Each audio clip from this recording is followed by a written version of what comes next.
शिव एशम कल्पांत लिंग सेंटर में आप सभी साधकों का स्वागत है। सभी को प्रणाम। ओम। तो विषय को आगे बढ़ाते हैं। कल्पांत मानसोपचार साधना में क्या होता है? जब साधक कल्पांत मानसोपचार साधना के द्वारा अवचेतन मन से रोग और समस्याओं को निकाल देता है तो फिर निरंतर आनंदित अवस्था में रहने लगता है और इस आनंद में वह कब क्या करता है कोई फर्क नहीं पड़ता। वह सब कुछ करते हुए भी कुछ नहीं करता।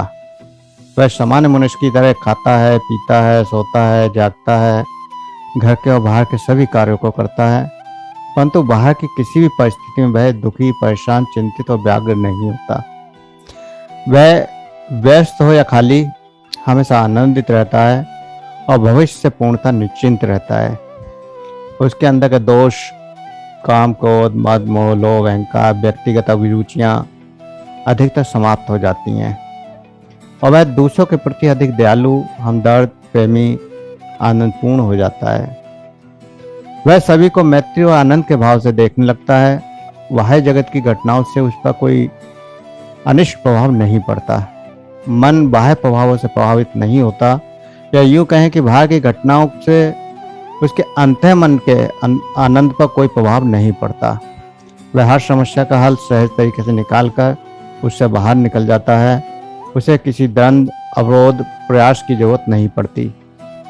इस प्रकार मनोरोगिक और शारीरिक रोग भी नहीं होते। आपके अवचेतन में अनंत समस्याओं के बीज पड़े हुए हैं और वो जन्मों से पड़े हुए हैं।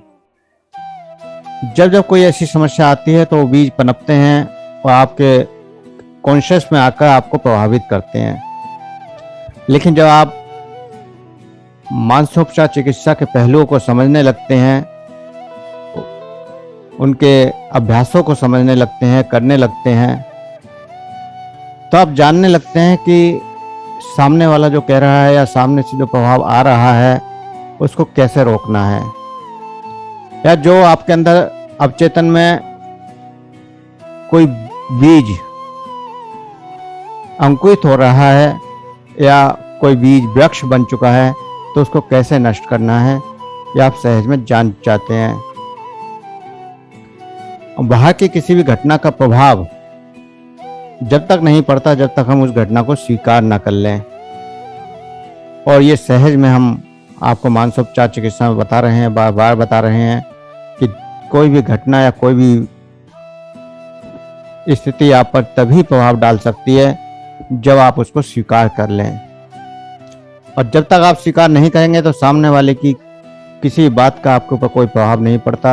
आप साक्षी भाव से आगे बढ़ते चले जाते हैं। प्राकृतिक घटनाओं में कोई बदलाव नहीं होगा, लेकिन व्यक्तिगत देखने का नजरिया बदल जाता है। घटनाएं तो सब घटनी है। हर व्यक्ति वो सारे कार्य करेगा जो कर रहा है, लेकिन उस व्यक्ति की प्रति अपना देखने का नजरिया वो बदल जाता है। हमें अपने आप को समझने की और दूसरे को समझने की दृष्टि मिल जाती है। जीवन के उतार चढ़ाव में हमें आनंद आने लगता है और सभी दर्शन, मत, संप्रदाय आंशिक रूप से सत्य ज्ञात होते हैं और काल्पनिक शब्दों, संस्कारों, मान्यताओं और धारणाओं से परे का ज्ञान हम समझने लगते हैं। क्योंकि आपने जान चुके हैं कि हमारे संस्कार, हमारी मान्यताएं, हमारे बचपन के जो भाव हैं, जो हमारे संस्कार भी बन चुके हैं, मान्यताओं में भी समाहित हो चुके हैं, या फिर पिछले जन्मों से हमारे अंदर उभर कर आ रहे हैं, वो किस तरह से हमारे रोगों का कारण बनते हैं। तो हम उस चीज़ को समझने लगते हैं, सत्यता को जानने लगते हैं, तो हम सहज में रोगों से दूर होने लगते हैं और वर्तमान में जीने का आनंद लेने लगते हैं। चिंता, भय, क्रोध, निराशा, इन सब से आगे बढ़कर एकाग्रता, स्थिरता, एक संपूर्ण आनंदमय जीवन शैली हमारे अंदर प्रभावित होने लगती है। कर्ता और कार्य एक हो जाते हैं। यहाँ करने वाला और कराने वाला एक होता है। जब कहते हैं कि परमात्मा कण कण में वास करता है, हर रूप में वही है, तो फिर कौन करने वाला है? कर भी वही रहा है, करा भी वही रहा है। और जब दोनों ही कार्य वो कर रहा है तो फिर उसमें विचलित होने की कोई जरूरत नहीं रहती। रोग शोक विषाद मृत्यु का भय समाप्त हो जाता है। रोग धीरे धीरे ठीक हो जाते हैं, समाप्त हो जाते हैं। आपके अंदर के शोक विषाद, जो भी घटनाएं आपके पीछे घटी, वो सब खत्म हो जाते हैं, क्योंकि आप जान जाते हैं कि ये तो घटना घटनी ही है। और जिस घटना को हम बदल नहीं सकते हैं उसको छोड़ देने में ही अच्छाई होती है। मान लीजिए कोई आपका सगा संबंधी जिससे आप बहुत प्रेम करते हैं और उसकी मृत्यु हो जाती है। अब आप उसकी मृत्यु को पकड़कर पूरे जीवन विषाद और शोक में बिता सकते हैं, और या फिर उसी क्षण उसको छोड़कर पूरा जीवन आनंद से बिता सकते हैं। दोनों चीज आपके अपने हाथ में है। तो सही क्या है ये आप समझने लगते हैं। जाने वाला चला गया, उसको हम वापस बुला नहीं सकते, और उसके बारे में सोचकर हम अपने आप को कष्ट दें, ये हमें अपने प्रति कुछ ना कुछ तो गलत कर रहे हैं। तो जो कुछ ना कुछ गलत कर रहे हैं उसको हम समझने लगते हैं। तो इस प्रकार मृत्यु का भय भी खत्म हो जाता है। मृत्यु को निश्चित हम मान लेते हैं कि ये तो आनी ही है, 2 दिन पहले आए या 2 दिन बाद में कोई फर्क नहीं पड़ता। जो घटना घटनी है उसके प्रति हमें डर कैसा। तो ऐसी सत्यता को जब हम जानकर आगे जीवन को जीते हैं तो जीवन में आनंद, प्रसन्नता, खुशियां हर पल महसूस होने लगती हैं। मानसिक रोगों और असत्य को जान लेने से तनाव समाप्त हो जाता है, जिससे एक नया जीवन शुरू होता है। जीवन के हर क्षण को पूर्ण रूप से हम जीने लगते हैं। वर्तमान का एक एक क्षण आनंदमय होने लगता है, और हमारे अंदर प्रेम, दया, करुणा, आनंद अभिव्यक्त होने लगता है। हमारे चेहरे पर हर वक्त खुशी नजर आती है, हर वक्त मुस्कुराहट नजर आती है, और हमारा अंतःकरण इतना प्रबल, इतना शक्तिशाली हो जाता है कि फिर किसी के भी नकारात्मक भाव से हमारी मुस्कुराहट खत्म नहीं होती। ऐसे साधक बहुत सारे आपने देखे होंगे कि जिनके चेहरे पर हर वक्त मुस्कुराहट होती है। कई बार वो दुखी भी होते हैं, लेकिन उनके चेहरे की मुस्कुराहट नहीं जाती, और वो मुस्कुराहट ही उनको मरहम का काम करती है। कितना भी कष्ट, कितना भी दुख क्यों ना हो, एक मुस्कुराहट आपके सभी कष्टों को खत्म कर सकती है। आपके अंदर आनंद, उल्लास, शांति, खुशी, चेहरे पर तेज पैदा कर सकती है।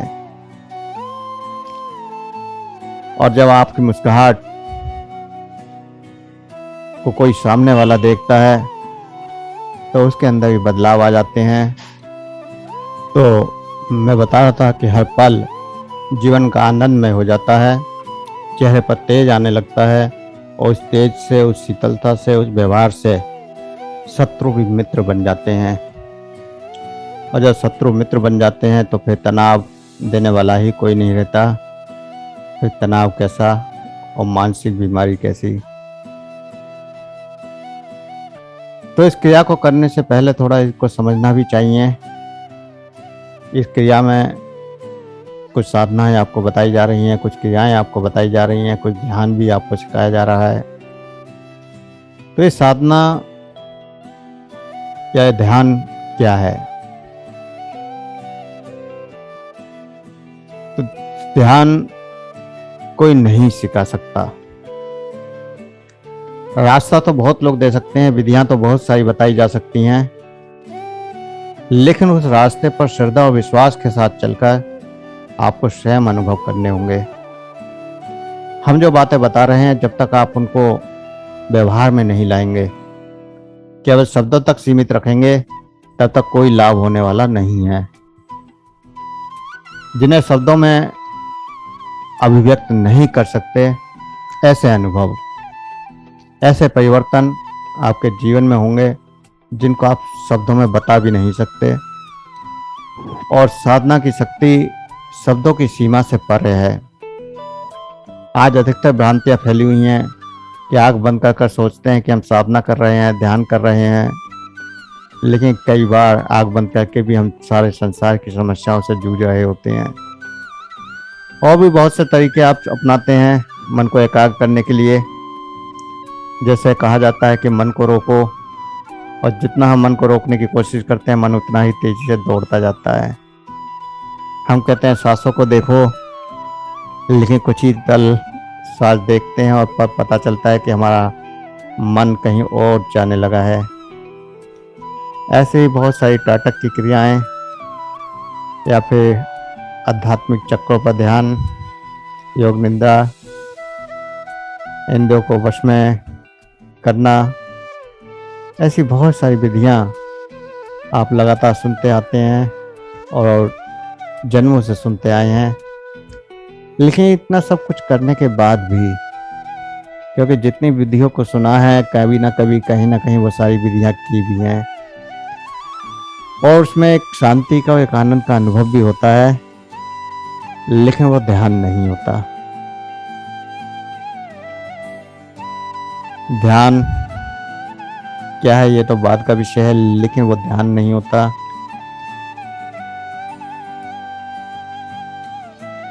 माला फेरना,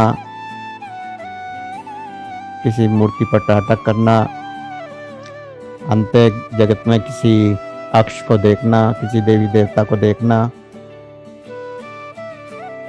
पहाड़ों पर जाकर जप करना, तप करना, शरीर को कष्ट देना, बरसात में पानी में, गर्मी में पंचअग्नि में तपना।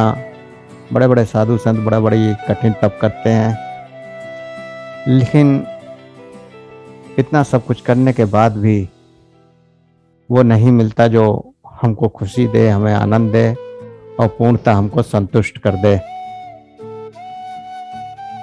हजारों विधियां लगातार हम करते जाते हैं, कुछ पल के लिए मानसिक शांति मिलती भी है, लेकिन वो शांति परमानेंट नहीं बनी रहती, लंबे समय तक नहीं रहती, क्योंकि हम क्रियाओं में उलझ कर रह जाते हैं। उस क्रिया के अंदर की गहराई को नहीं समझ पाते। आत्मदर्शन या अवचेतन से उठती हुई भावों में हम बह जाते हैं और आत्मविश्लेषण नहीं कर पाते, जिससे अंतर जगत में अवचेतन मन में प्रवेश ही नहीं कर पाते। और जब इस रास्ते पर चलकर अवचेतन मन में प्रवेश होता है तो अनंत आनंद के अनुभव होना शुरू होता है। तब साधना की शुरुआत होती है, जब आपके अवचेतन से उठने वाले सभी विचार, सभी भाव खत्म हो जाते हैं, जब आपके अंदर से कोई क्वेश्चन ही पैदा ना हो, तो आप ध्यान की शुरुआत में प्रवेश करते हैं। जैसे कोई व्यक्ति गड्ढा खोद रहा है और उसके आसपास 50 आदमी बगल से निकल गए, लेकिन उसे पता ही नहीं चलता कि कौन कौन निकल गया। वो इतनी तन्मयता से, एकाग्रता से, स्थिरता से वो गड्ढा खोद रहा है, केवल गड्ढे पर ध्यान है, उसको आसपास का कुछ पता ही नहीं होता। ठीक इसी प्रकार जब ध्यान आप करते हैं, आसपास कितना भी शोर हो रहा हो, कितनी भी हलचल हो रही हो, या कितनी भी घटनाएं घट रही हो, आपके ऊपर फर्क ही नहीं पड़ता। आपको पता ही नहीं चलता कि बाहर क्या हो रहा है, क्योंकि आप इस गहराई से, उस ध्यान की अंदर जो घटित हो रहा है उससे इतना गहराई से जुड़ जाते हैं, उस ऊर्जा से, कि फिर बाहर की ऊर्जा आपको प्रभावित नहीं कर पाती। तो ऐसी साधनाएं लंबे समय के अभ्यास के बाद प्रकट होती हैं, और ये साधनाएं अपवित्रता से पवित्रता की ओर, अव्यवस्था से व्यवस्था की ओर, स्थूलता से सूक्ष्मता की ओर और बाह्य जगत से अंतर जगत की ओर ले जाती हैं, अर्थात चेतन से अचेतन की ओर और अचेतन से सुपर अचेतन मन की ओर भी ले जा सकती हैं, जहाँ पूरे ब्रह्मांड का ज्ञान है। प्रत्येक व्यक्ति के अंदर अनंत संभावनाएं छुपी हुई हैं, अनंत शक्तियाँ छुपी हुई हैं। जरूरत है केवल उनको उजागर करने की, खोजने की, और जितना आप खोजते जाएंगे उतना ही आपको लाभ होता चला जाएगा। और ये रास्ता बहुत आसान है। हमने जितना सुना है कि रास्ता बहुत मुश्किल है, परमात्मा को पाना बहुत मुश्किल है, मोक्ष को पाना बहुत मुश्किल है, जन्म बीत जाते हैं लेकिन ना मोक्ष मिलता है, ना परमात्मा मिलता है, ना कोई शक्ति मिलती है। तो ऐसे बहुत सारे विचार हमारे जन्मों से, हमारी मान्यताओं और संस्कारों में समाहित हैं। तो सबसे पहले तो हमें उन विचारों को निकाल फेंकना है। हम जो चाहें, जिस पल चाहें, उसी पल वो चीज़ हमारे सामने प्रकट हो सकती है। अगर आप विश्वास करते हैं कि परमात्मा है तो तुरंत आपके सामने वो प्रकट भी हो सकता है। लेकिन वो गहरा विश्वास प्रकट करना होगा। ऐसे ही जब आप गहरा विश्वास प्रकट करते हैं कि मैं स्वस्थ हूँ, तो शरीर को स्वस्थ होना ही पड़ता है। आपका शरीर आपके भाव से, आपके विचार से, आपके आदेश से चलता है। आप जब तक पैरों को ये ना कहें कि तुम्हें चलना है, तब तक पैर नहीं चलेंगे। जब तक आप हाथों को ना कहें कि आपको कुछ लिखना है या कुछ चलना है, तब तक हाथ नहीं चलेंगे। जब आँखों को आप ना कहें कि कुछ देखें, तब तक वो नहीं देखेंगी। तो पूरा शरीर आपका आपके आदेश के अनुसार चल रहा है। और जब शरीर आपके आदेश के अनुसार चल रहा है, तो उसको ऐसे आदेश दें जो हमें ज़रूरत है। लेकिन हम हमेशा उसके विपरीत आदेश देते हैं। तो सामान्य मनुष्य अपनी बुद्धि का, अपने मस्तिष्क का मुश्किल से 1 से 2% इस्तेमाल करता है। और एक अच्छे वैज्ञानिक, साइंटिस्ट, IPS 5 से 7% माइंड का इस्तेमाल कर पाते हैं। अगर हम 7% से ऊपर अपने मस्तिष्क को जागृत कर लें, अपनी मस्तिष्क की क्षमताओं को बढ़ा दें, तो फिर जो भी हम कहें वो तुरंत प्रकट कर सकते हैं। हमारे मस्तिष्क की पावर इतनी पावरफुल है, हमारे अवचेतन मन की शक्ति इतनी पावरफुल है कि हम जो चाहें वो घटित कर सकते हैं। तो हमें अपने मस्तिष्क की क्षमताओं को बढ़ाना है।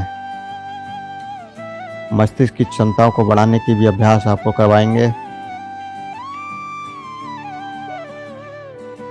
और जब मस्तिष्क की क्षमता बढ़ती है, आपकी संकल्प शक्ति बढ़ जाती है। और जितनी संकल्प शक्ति बढ़ती जाती है, उतनी ही आपकी इच्छा पूर्ण होती चली जाती है। आप कुछ सबसे पहले भूत और भविष्य को छोड़ना है। हम अगर देखें तो पूरे दिन के सभी विचार या तो भविष्य को लेकर होते हैं या फिर भूतकाल को लेकर होते हैं। वर्तमान को लेकर आप कभी विचार नहीं करते। इस समय अगर आप मुझे सुन रहे हैं तो केवल सुन रहे हैं, और इस सुनने पर आपका विचार नहीं चल रहा होता है कि मैं सुन रहा हूं। आप अगर खा रहे हैं तो खाते समय खाने का विचार नहीं चल रहा होता है, बल्कि कहीं और आपका मन आपके विचार कर रहा होता है। और इसी वजह से हम अपने आप को पूर्णतः संतुष्ट नहीं कर पाते और जीवन का आनंद नहीं उठा पाते। हमारे सामने जो चीज़ पड़ी हुई है, हम उसका आनंद नहीं लेते, बल्कि जो नहीं है उसके लिए हम दुखी होते रहते हैं। तो एक सिद्धांत ये आपको लिख कर रख लेना है कि अगर मेरे पास आज 10 रुपये हैं तो 10 रुपये का पहले आनंद ले लें। 100 रुपये नहीं है तो जब होंगे तब उसका आनंद ले लेंगे। आज अगर दाल बनी हुई है तो आज दाल का आनंद ले लें। पनीर जब बनेगा तब पनीर का आनंद ले लेंगे। लेकिन हमारे मन में ज़्यादातर ऐसे विचार होते हैं कि अगर कोई सब्ज़ी अच्छी नहीं बनी तो हम तुरंत उसको नकार देते हैं कि आज सब्ज़ी बेकार है, इससे तो अच्छा होता कि पनीर बन गया होता, या जो आपको ज़्यादा पसंद है उसको आपके मन में भाव आ जाता है कि ये हो गया होता। और जैसे ही आपका भाव इस तरह से पैदा होता है, आप एक बीमारी को जन्म दे देते हैं। आपने एक नकारात्मकता को जन्म दे दिया। तो जीवन में जो कुछ भी मिल रहा है उसको सहजता से स्वीकार करें। अगर उसे नकारना भी है तो नकारात्मक शब्द से नहीं नकारना है। मान लीजिए कुछ नहीं खाना है, अच्छा नहीं लग रहा है, तो आप उसको छोड़ दीजिए। उसके ऊपर विचार करने की जरूरत ही क्या है कि ये अच्छा नहीं है, इसमें स्वाद नहीं है, काश ये ऐसा होता, या जिसने बनाया है उसको दोष देने लगना कि आज तुमने नमक तेज कर दिया, आज तुमने मिर्च ज्यादा कर दी। तो इस तरह के भाव को हमें बदलना है। तो प्रेजेंट में जो मिल रहा है उसको स्वीकार कर लेना है। अगर कुछ अच्छा नहीं है तो आप उसको छोड़ सकते हैं बिना किसी नकारात्मक भाव के। ऐसे ही अगर सामने वाला कुछ आपके लिए नकारात्मकता प्रकट कर रहा है तो आप उससे हट सकते हैं बिना किसी जवाब को दिए भी। तो सब कुछ परमात्मा ने आपके अपने हाथ में दिया है और अपनी बीमारियों को, अपने शरीर को स्वस्थ रखने का ये रास्ता बहुत सहज है, सरल है। सिर्फ अपने आप को समझना है। जब एक बच्चा सोता है तो वह पूर्णतः सोता है, और जब खेलता है तो सिर्फ खेलता है, और जब काम करता है तो पूर्ण रूप से काम करता है। उसी प्रकार हमें भी प्रत्येक कार्य को पूर्ण मनोयोग से करना है, और जो कार्य हमने पूरे कर लिए थे या जो समय बीत गया उस पर कोई विचार नहीं करना है। हम हमेशा कहते हैं कि मैंने देखो वो कार्य किया था, मैंने देखो वो कर दिया था और तुम कुछ नहीं कर सकते, मैंने ऐसा कर दिया, तुम कुछ नहीं कर सकते। अक्सर बच्चों को ऐसी बातें कही जाती हैं। अक्सर अपने अंदर में काम करने वालों से भी ऐसी बातें की जा सकती हैं, कही जाती हैं, तुम कुछ नहीं कर सकते, मैं ऐसा कर सकता हूँ, मैं वैसा कर सकता हूँ, ऐसा कर दिया। इस तरह की जो बातें हैं वो कहीं ना कहीं आपके अंदर नकारात्मकता पैदा होती है, क्योंकि सामने वाले को आप नकारात्मक बना रहे हैं, उसको कह रहे हैं कि तुम कुछ नहीं कर सकते, और निश्चित है फिर वो नहीं कर पाएगा, क्योंकि आपने उसको विचार दे दिया और सामने वाले ने अगर वो विचार स्वीकार कर लिया तो वो घटित हो जाएगा। बच्चों को हम अक्सर कहते हैं तुम पढ़ नहीं सकते, तुम अव्वल नहीं आ सकते, तुम नौकरी नहीं कर सकते, तुम मेहनत नहीं कर सकते, तुम सफल नहीं हो सकते, और अक्सर उनके साथ ऐसा हो जाता है। लड़कियों से कहा जाता है कि जब ससुराल जाओगी तब पता चलेगा, अभी क्या है, अभी तो मजे ले लो, अभी तो कुछ करने की जरूरत नहीं है। लेकिन अभी कुछ नहीं कर रही हो, लेकिन ससुराल में जब करना पड़ेगा तब पता चलेगा। अभी कोई कुछ नहीं कह रहा है, जब सास कहेगी तब पता चलेगा। और धीरे धीरे 5 से 10 सालों में उसके अंदर इतनी सास के प्रति, जो सास शब्द है उसके प्रति इतना आक्रोश दबा दिया जाता है कि जब वो पहली बार घर में प्रवेश करती है और सास सामने आती है तो निश्चित है कि उसको वो दुश्मन नजर आती है, शत्रु नजर आती है, और उसका सबसे पहला शत्रु वही सास बन जाती है। और फिर धीरे धीरे वो युद्ध शुरू होता है, धीरे धीरे महाभारत शुरू होती है, वो आप सब जानते हैं। तो कहीं ना कहीं हमने ही उसके बीज बोए हैं, और फिर हम कहते हैं कि देखो परिवार अच्छा नहीं मिला, ससुराल अच्छी नहीं मिली, सास अच्छी नहीं मिली। लेकिन हमने अपने अंदर जो बीज बोए थे, हमने अपने बच्चों के अंदर जो बीज डाले थे, उनका हमको पता ही नहीं होता। ऐसे ही सास के मन में भी वही विचार, वही बीज बोए गए हुए हैं कि कोई बात नहीं, जब बहू आएगी जब पता चलेगा, जब बहू आएगी तब पता चलेगा। और जब बहू आती है तो बहू सबसे ही पहली बार सामने आती है, समझ लीजिए उसके दुश्मन सामने आ गई। तो ऐसे बहुत सारे विचार जाने अनजाने हम लगातार एक दूसरे को दे रहे हैं, और वह विचार पूरे जीवन को प्रभावित करते हैं, पूरे जीवन को नष्ट कर देते हैं। तो हमें ऐसे विचारों से बचना है। हर नकारात्मक विचार को पहचानने की कोशिश करनी है, कुछ भी कहने से पहले सोचना है, और भूत और भविष्य को छोड़ देना है, पूर्णतः वर्तमान का एहसास करना है, वर्तमान का आनंद लेना है, क्योंकि भूत और भविष्य ही सबसे ज्यादा खतरनाक है, चाहे फिर वो शारीरिक समस्याएं हों या फिर मानसिक समस्याएं, सबके लिए।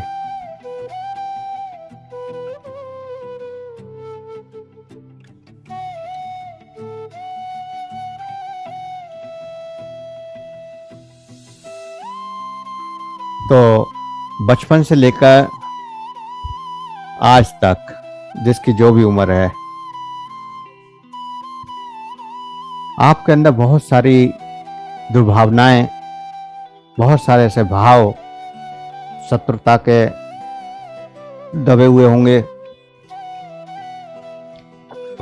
आप जान चुके हैं कि रोग हमारे मन के अंदर दबी भावनाओं के रूप हैं, और हमारे शरीर में बहुत सी ऐसी भावनाएं दबी हुई हैं।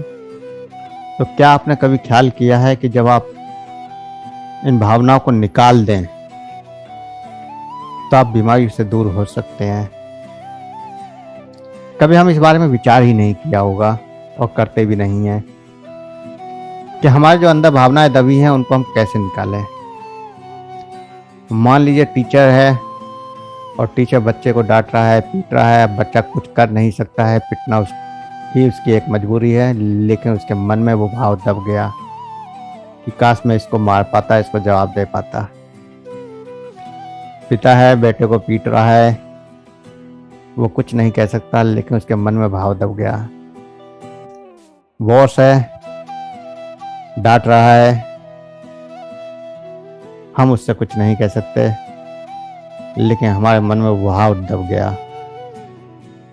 और ऐसे ही बचपन से लेके आज तक बहुत सारे भाव आपने अपने अंदर दबाए हैं। बहुत सारे भाव ऐसे भी हैं, जैसे आपको गाना गाने का मन होता है लेकिन आप गा नहीं पाते और उन भावों को दबाते चले जाते हैं। आपका नाचने का मन होता है लेकिन नाच नहीं पाते। गुस्सा करने का मन होता है लेकिन गुस्सा नहीं कर पाते। आपने बच्चों को देखा होगा, जब बच्चे कई बार शीशे में मुंह चिढ़ाते हैं खुद के लिए, और ऐसे ही वो दूसरे के लिए भी चिढ़ाते हैं। तो कहीं ना कहीं उनके अंदर वो भाव दबा हुआ है, उस भाव को वो निकाल रहे होते हैं। ऐसे ही हमारे जीवन में बहुत सारे भाव हैं, और जब भी कोई विचार हमारे मन में आता है और पूरा नहीं कर पाते तो वह दबकर रोग पैदा कर देता है। तो उसको पूरा करने का दो तरीके हैं, एक तो बाहर भौतिकता में और एक अंदर कल्पना में। आप किसी भी तरह से करें, चाहे वो कल्पना में अंदर करें या फिर बाहर, संतुष्टि आपको मिलेगी। और भावनाएं जो दबी हैं वो खत्म की जा सकती हैं, और या फिर जो भावनाएं दबने जा रही हैं उनको भी निकाला जा सकता है। और सभी कुंठाओं को, भावनाओं को निकालकर आप अपने शरीर को, अपने मस्तिष्क को, अपनी चेतना को, अपनी आत्मा को आनंदमय बना सकते हैं, स्वस्थ बना सकते हैं। तो इन भावों को कैसे निकालें, इन भाव जो आपके अंदर कुंठाएं पैदा हो गई हैं इनको कैसे निकालें? पुराने समय में या आज भी जो साधक जंगलों में चले जाते हैं, परंपरा तो ये पुरानी है कि जब भी हम संसार से दुखी होते हैं, जीवन में बहुत कष्ट पाते हैं, तो बैरागी होकर संसार को छोड़ने के लिए जंगलों में चले जाते हैं। लेकिन जंगलों में क्यों जाते हैं या क्यों जाना चाहिए, इसका उनको पता ही नहीं है। जंगलों में जाना एक तरह से एकांतवास करना, और एकांतवास में वो सभी इच्छाएं या सभी भावनाएं जो आपके अंदर दबी हुई हैं उन भावनाओं को निकाल फेंकना, यह मकसद होता था। और उन भावनाओं को निकाल कर फिर वही व्यक्ति समाज में वापस आ जाते थे। आज वो चीज़ें खत्म हो गई हैं, लेकिन आज ऐसी संस्था भी चालू हैं जिनको का काम ही केवल यह है कि आप अपने मन की अंदर दबी हुई भावनाओं को निकाल कर फेंकें। एक लेख मैंने पढ़ा था, ध्यान नहीं आ रहा है कहाँ का है वो, तो उसमें उन्होंने बताया कि उन्होंने एक ऐसा सेंटर बनाया जिसमें व्यक्ति को एक कमरे में बंद कर दिया गया, और वहाँ पर सारी चीज़ें हैं तोड़ने के लिए, फोड़ने के लिए, जो चाहे वो व्यक्ति कर सकता है। और उससे कह दिया जाता है कि आप अंदर कमरे में जाइए, आपको जितना गुस्सा आ रहा है, जिसके प्रति आ रहा है, वो वहाँ पर निकाल दीजिए। आप कुछ भी तोड़ सकते हैं, कुछ भी वहाँ रखा हुआ काट छाट कर सकते हैं, जो चाहे वहाँ करें। और व्यक्ति जब उस कमरे में घुसता था तो प्लेटें रखी होती थीं या टीवी रखा होता था, इस तरह की कुछ चीज़ें होती थीं जिनको वो तोड़ता था, फोड़ता था। अखबार रखे होते थे, उनको फाड़ देता था। सारा गुस्सा अपना वो किसी न किसी चीज़ों पर निकाल देता था। और जब वो निकाल कर बाहर आता था तो अपने आप को पूर्णतः शांत पाता था। उसके अंदर की जो भावनाएं थी वो खत्म हो जाती थी। ऐसी कुंठाओं को, ऐसी भावनाओं को आपको भी निकालना पड़ेगा, क्योंकि कुंठाएं तो सबके अंदर दबी हुई हैं, भावनाएं सबके अंदर दबी हुई हैं। तो उसका अभ्यास दोनों तरह से आपको करना है। आंतरिक स्तर पर हम अभी आपको करवाएंगे और बाहर के स्तर पर आपको बता रहे हैं कि कैसे करना है। तो जब इस तरह से आपकी पुरानी भावनाएं निकलने लगेंगी और नई भावनाएं जड़ें नहीं जमाएंगी, क्योंकि आप इसके लिए प्रयासरत हैं, तो आप सहज में स्वस्थ होने लगते हैं। मान लीजिए आपको क्रोध आ रहा है, आप क्रोध को प्रकट नहीं कर सकते, तो दोनों पैरों को टाइट कर लीजिए या दोनों हाथों को टाइट कर लीजिए और अब जो क्रोध की ऊर्जा पैदा हो रही है उसको महसूस करिए कि आपके हाथों में जा रही है या आपके पैरों की मसल्स में जा रही है। तो जो क्रोध आपके लिए विनाशकारी था, वही क्रोध आपके हाथ की और पैर की मसल्स को मजबूत कर देगा। तो इस प्रकार क्रोध की ऊर्जा को या भावना को जो दबने वाली थी, उस ऊर्जा को हमने सृजन में खर्च कर दिया। कई बार जब हम किसी के लिए हमारे अंदर भाव आ रहा है कि हमें इसे बहुत कुछ उल्टा सीधा कहना है, बुरा कहना है, या इसको हमें बहुत सारे जवाब देने हैं, तो आप आंख बंद करके अपने चेहरे की मसल्स को टाइट कर लीजिए। आप देखेंगे कि जो ऊर्जा नष्ट करने में लगती, वही ऊर्जा आपके चेहरे की मसल्स को मजबूत करने में खर्च हो गई। आपका क्रोध कुछ पल में ही खत्म हो जाएगा और जो आपके अंदर दुर्भावना दबनी थी वो खत्म हो जाएगी। तो आपको जीवन को जीने के दो ही रास्ते हैं, या तो अपने अंदर पैदा हुई शक्ति से विनाश कर लें, जो नरक का रास्ता है, दुखों का रास्ता है, कष्टों का रास्ता है जो आप जीते आ रहे हैं, और या फिर जो ऊर्जा पैदा हो रही है या जो भी ऊर्जा प्रकट हो रही है उसको सृजनात्मक प्रयोग कर लें, कुछ सृजन करने में, कुछ उत्पन्न करने में, कुछ रचना करने में, रचनात्मकता में, जो स्वर्ग का रास्ता है। अगर आपने सृजनता को सीख लिया तो आप नई सृजनता, नई नई चीज़ों को की रचना आप करने में सक्षम हो जाते हैं और स्वर्ग की ओर चढ़ना शुरू हो जाता है।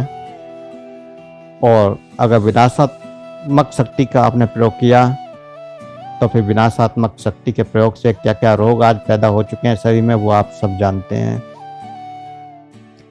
तो आप अपनी शक्ति को रचनात्मक बनाएं, अपनी मानसिक समस्याएं समाप्त हो जाएंगी। और सृजनात्मकता भी एक विधि है। कुछ ना कुछ आपको सृजन करना है, कुछ ना कुछ रचना करनी है। जैसे आप कुछ ऐसे फूलों के पौधे लगाएं जिनको आपको अच्छा लगता हो, जो आपको पसंद हो, या कोई ऐसा वृक्ष लगाएं जो आपको अच्छा लगे, और फिर आप उन वृक्षों से, उन फूलों से, उन पौधों से बातचीत करें, उनको प्रेम करें। या फिर अगर आप चित्रकार हैं, पेंटिंग करना जानते हैं, तो आप पेंटिंग करें और अपने भाव को इतने आनंद से उसमें प्रकट करें, उस पेंटिंग में खो जाएं, उस पेंटिंग से बात करें पूर्णता के साथ, एकाग्रता के साथ। या फिर आपको खाने का शौक है, खाना बनाने का शौक है, तो आप बनाते समय भी पूर्ण सृजनता से कि देखो मैं कितना सुंदर खाना बना रही हूँ, उस खाने के साथ भाव जोड़ दें। उस खाने का स्वाद कई गुना ज़्यादा बढ़ जाएगा और स्वास्थ्य कारक हो जाएगा। जिस समय हम खाना बनाते हैं, खाना बनाते समय की भावनाएं भी भोजन को प्रभावित करती हैं। आप देखते हैं कि बाजार का खाना अक्सर नुकसान कर देता है, कुछ ना कुछ पेट में दिक्कत कर देता है। उसका कारण होता है कि वहाँ बनाने वाले व्यक्ति, चाहे कितना भी अच्छा सामान वहाँ दिया जा रहा है, लेकिन उनकी भावनाओं का प्रभाव उस पर पड़ रहा है। रेकी में आपको सिखाएंगे कैसे इन भावनाओं का प्रभाव पड़ता है। तो हमारी भावनाएं शुद्ध और सृजनात्मक और रचनात्मक होनी चाहिए। हमारी पूरी दिनचर्या, आहारचर्या रचनात्मक होनी चाहिए। शरीर, मन, बुद्धि के लिए उचित आहार और विश्राम की जरूरत होती है। तो हर तरह से हमें पूर्ण स्वास्थ्य के लिए अच्छे से अच्छा सोचना है, अच्छे से अच्छा विचार करना है, अच्छे से अच्छा खाना है और अच्छे से अच्छा व्यवहार करना है। अच्छा खाना क्या है वो भी आपको बाद में बताएंगे। तो विधि, पहली विधि तो यह है कि आप किसी भी कमरे में बंद हो जाएं और बंद कमरे में होकर, जब भी आप अकेले हों, किसी भी कमरे में बंद होकर आपको जो करना है वो करें। आप आंख बंद करके विचार करें कि आपको क्या करना है। गाना गाना है, गाना गाएं। शोर मचाना है, शोर मचाएं। चिल्लाना है, चिल्लाएं। किसी को मारना पीटना है तो एक तकिया सामने रख लें, पिल्लो सामने रख लें और सोचें कि वो व्यक्ति है और व्यक्ति को फिर मारना पीटना जो मर्जी करें। जो भी भाव जिसके प्रति आपके अंदर दबे हुए हैं कि मैं उस सामने वाले व्यक्ति को जवाब नहीं दे पाया, सामने वाले के गाली नहीं दे पाया, सामने वाले को बुरा भला नहीं कह पाया, तो जो चाहे वहाँ पर आप उसको कहिए। या रचनात्मक शक्ति के बहुत सारे विचार दबे हुए, जैसे नाचना, गाना या कोई ऐसा भाव आपने जो अपनी इच्छाओं को दबाया है, तो वो भी वहाँ पूरा कर सकते हैं। जो आप सबके सामने नहीं कर सकते हैं, वहाँ वो अकेले में सारे भावों को निकाल देना है। जो जो भाव भी आपके अंदर आए कि मैं ये करना था, ये नहीं हुआ, मुझे इससे ये कहना था, ये नहीं हुआ, मुझे उससे वो कहना था, वो नहीं कहा, तो इस तरह के जितने भी भाव आपने अपने अंदर दबाए, जब आप अपने जीवन में जाते हैं, बचपन से आज तक की यात्रा को देखेंगे तो ऐसे हजारों विचार दबे हुए होंगे जब आपने उनको दबाया और आप प्रकट नहीं कर पाए। तो उन सब विचारों को वहाँ खत्म कर दें जीकर। और दूसरा तरीका ध्यानात्मक। तो ध्यानात्मक क्रिया के लिए आप किसी भी आसन में सहज होकर बैठ जाएं। सभी वीडियो ऑन कर लें। पहले सभी साधक वीडियो ऑन करें।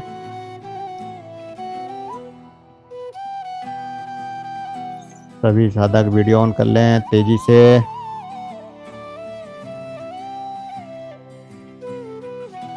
आपके अंदर बहुत ज़बरदस्त एनर्जी पैदा हो चुकी है, इसलिए आप बहुत फास्ट काम को क्या कीजिए, आपको एनर्जिक बना गया है।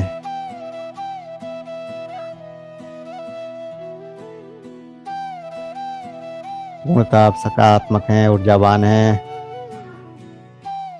इसलिए जिस भी कार्य को कहा जाए तुरंत एकदम तैयार हो जाया करे। तो सभी वीडियो ऑन कर लें और आंखें बंद करके किसी भी आसन में सहज होकर बैठ जाएं। आंख बंद कर किसी भी आसन में सहज होकर बैठ जाएं। सहज होकर बैठ जाएं और अपने श्वासों को महसूस करें। जो श्वास अंदर जा रहा है, जो श्वास बाहर आ रहा है, उसको महसूस करें।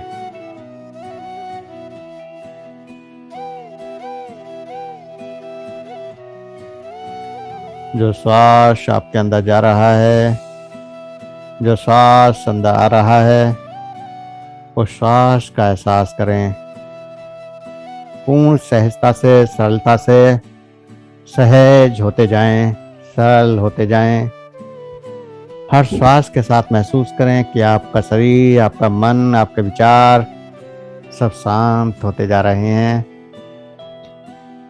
और इस शांति में आपको ढूंढना है कि आपको किसने कुछ ऐसा कहा है कि जब आपको मन में विचार आया हो कि मैं इसको मारूं और मार नहीं पाए हों, या फिर कोई ऐसा व्यक्ति आपको याद आए कि जिसके लिए गाली देने का मन कर रहा हो और आप गाली ना दे पाए हों। अपने जीवन की ऐसी बहुत सारी घटनाएं हैं, तो उन घटनाओं को याद करिए। तो सामने वाले को महसूस करिए कि सामने वाला आपके सामने खड़ा है, आप उसी घटना पर पहुंच रहे हैं, वही घटना दोबारा से घट रही है, और फिर आप सामने वाले को मार भी सकते हैं, गाली भी दे सकते हैं, या जो भी आपके अंदर भाव है उसके लिए वो कर सकते हैं पूरा। कोई संकोच नहीं करना है। सूक्ष्म स्तर पर अपने अंदर की कुंठाओं को सबको निकाल के फेंक देना है, खत्म कर देना है। कोई भी विचार अच्छा हो या बुरा, जो भी आपने दबाया हो, और जो भी विचार आपको पूरा करने की आज भी ललक होती है कि मेरे काश गाना गा लिया होता, काश मैं क्रिकेट खेल लिया होता, काश मैं डांस कर लिया होता, इस तरह के विचार भी। तो जो भी विचार आपने दबाए हैं उन सब विचारों को यहाँ महसूस करना है, एक एक विचार को।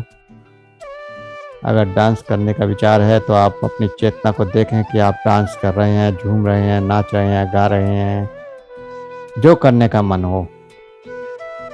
कोई पाबंदी नहीं है, चाहे किसी को बुरा भला कहना हो, चाहे किसी को अच्छा भी कहना हो, क्योंकि बहुत सारे ऐसे विचार भी हैं जो कहीं आपने अच्छा कहना था लेकिन आप नहीं कह पाए, और वो भी आज तक आपने दबा के रखे हुए हैं। किसी को माफ़ करना था लेकिन नहीं कर पाए, उसको भी माफ़ कर सकते हैं, और चाहें तो बदला भी ले सकते हैं। या तो बदला लेकर उस भाव को ख़त्म कर दीजिए, या उसको माफ़ करके भाव को ख़त्म कर दीजिए। जो भी कुंठा आपके अंदर दबी हुई है, एक एक कुंठा को प्रकट करते जाइए, महसूस करते जाइए और ख़त्म करते जाइए। हम कहते हैं कि हम बहुत समय से ध्यान कर रहे हैं, लेकिन हमारे मन के नकारात्मक भाव खत्म नहीं हो रहे, क्योंकि आपने उनको कभी ख़त्म ही नहीं किया। आपने उनको अपने अंदर दबा कर रखा है, बार बार उस पर विचार किया है। जब जब आप अकेले होते हैं तो ऐसे हजारों विचार आपके मस्तिष्क में घूमने लगते हैं, स्वयं के प्रति या दूसरे के प्रति। या तो आप सोचते हैं कि ये चीज़ आपको नहीं मिली, और या फिर आप सोचते हैं कि इसने मेरे साथ ऐसा किया, मुझे ऐसा करना था और मैं नहीं कर पाया। तो ऐसे जो भी भाव हैं, जो भी विचार हैं, जो भी घटनाएं आपके सामने प्रकट हो रही हैं, एक एक करके सारी घटनाओं को नष्ट कर दीजिए, खत्म कर दीजिए। सब कुछ आपके अपने हाथ में है। किसी के प्रति द्वेष का भाव है तो या तो उसे क्षमा करिए या फिर नष्ट करिए, उसको जो भी कहना है कह दीजिए। कई बार हम किसी को प्रेम करते हैं लेकिन प्रेम को कह नहीं पाते। ऐसे भी बहुत सारे भाव आपके अंदर दबे हुए हैं, तो उन भावों को भी यहाँ प्रकट कर ही दीजिए और प्रकट करके ख़त्म कर दीजिए। जो भी कुंठाएं, जो भी ग्रंथियाँ आपके अंदर जमी हुई हैं, उन सब ग्रंथियों को यहाँ नष्ट कर देना है। बहुत सारी ग्रंथियाँ बचपन से लेकर आज तक आपके अंदर दबी हैं, जो ग्रंथियाँ बार बार आपको कष्ट देती हैं, जो ग्रंथियाँ बार बार आपको दुख देती हैं, बीमारियाँ देती हैं, उन सब को नष्ट कर दीजिए। एक एक भाव को नष्ट कर दीजिए, एक एक दुर्भावना को नष्ट कर दीजिए, जितनी भी याद आएँ। और जरूरी नहीं है कि एक दिन में ही सारी याद आ जाएं, क्योंकि बहुत लंबी जीवन की यात्रा कर चुके हैं और जन्मों की यात्रा है। तो हो सकता है कि पिछले जन्मों की भी कुछ ऐसी कुंठाएं हों जो इस जन्म में कष्ट दे रही हैं। तो धीरे धीरे जब आप रोजाना कुछ दिन इस अभ्यास को करेंगे, चाहे भौतिकता में और चाहे आध्यात्मिकता में, तो दोनों तरह से इस अभ्यासों को आपको करना है।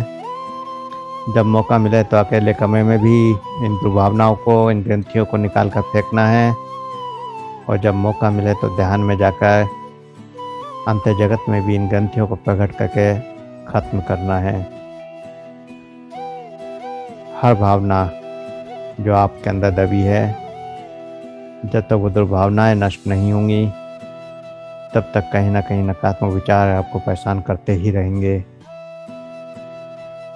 तो इसलिए हर दुर्भावना को, हर नकारात्मक विचार को, हर नेगेटिव थॉट को नष्ट कर देना है। और सबसे पहले तो अपने आसपास के थॉट्स जो साल, 6 महीने या दिनों के हैं, अभी 2 दिन पहले, 1 दिन पहले या आज ही किसी ने कुछ कहा और आप कुछ नहीं कह पाए, शुरू के बहुत सारे विचार जो महीने 15 दिन के अंदर के हैं, उन कुंठाओं को खत्म करिए, उन ग्रंथियों को नष्ट करिए। पुराने विचारों पर भी जाना है, लेकिन धीरे धीरे अपने आप वो विचार आते जाएंगे। जब पास की ग्रंथियाँ खत्म होंगी तो दूर की ग्रंथियाँ भी आएंगी।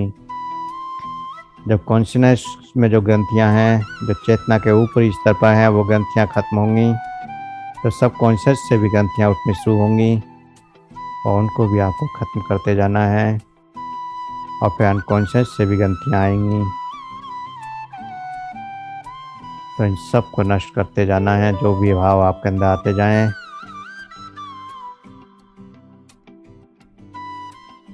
और फिर पूरी शक्ति से आपको कहना है कि अब मैं स्वतंत्र हो गया, मैं अब स्वतंत्र हो गई, मैंने अपने अंदर के सभी भावों को नष्ट कर दिया। जो भी नकारात्मकता थी, जो भी ग्रंथियाँ हमने अंदर थी, वो सब हमने ख़त्म कर दी। अब मैं पूर्ण रूप से स्वस्थ हूँ, खुश हूँ, आनंदित हूँ, प्रसन्न हूँ, शांत हूँ। ऐसा विचार पूर्ण रूप से इस प्रसन्नता को महसूस करिए कि आपने जो अपने अंदर दबाया था उसको नष्ट करके कैसा फील हो रहा है। जो भाव आपने अपने अंदर दबाया था कि मैं कुछ कहूँ और नहीं कह पाए, उसको निकाल के आपको कैसा फील हो रहा है। या जो कार्य आप नहीं कर पाए, उसको कार्य को करके कैसा फील हो रहा है। उस भाव को जब आप महसूस करेंगे तो आपके अंदर जो हार्मोन्स का निकालन होगा, जो हार्मोन स्राव होंगे, वो कुछ ऐसे हार्मोन्स होंगे जो आपकी बीमारियों को ठीक कर देंगे, आपकी समस्याओं को ठीक कर देंगे, आपके रोगों को ठीक कर देंगे। जब जब हमारे अंदर से प्रसन्नता का भाव पैदा होता है, जब जब हमारी चेतना से प्रसन्नता का भाव प्रकट होता है, आनंद का भाव प्रकट होता है, तब तब हमारे रोग खत्म होते हैं, हमारी बीमारियां खत्म होती हैं, हमारी समस्याएं खत्म होती हैं। तो इन समस्याओं को खत्म होता हुआ महसूस करें और धीरे धीरे चेतना में वापस आएं। 2 गहरे लंबे सांस भरें और प्रसन्न होते हुए, आनंदित होते हुए 2 गहरे सांसों के साथ हंसते हुए, मुस्कुराते हुए दोनों हाथों की हथेलियों को रब करें, गर्म करें, आँखों पर लगाएं, चेहरे पर लगाएं, और धीरे धीरे आंखें खोलते हुए चेतना में वापस आ जाएं।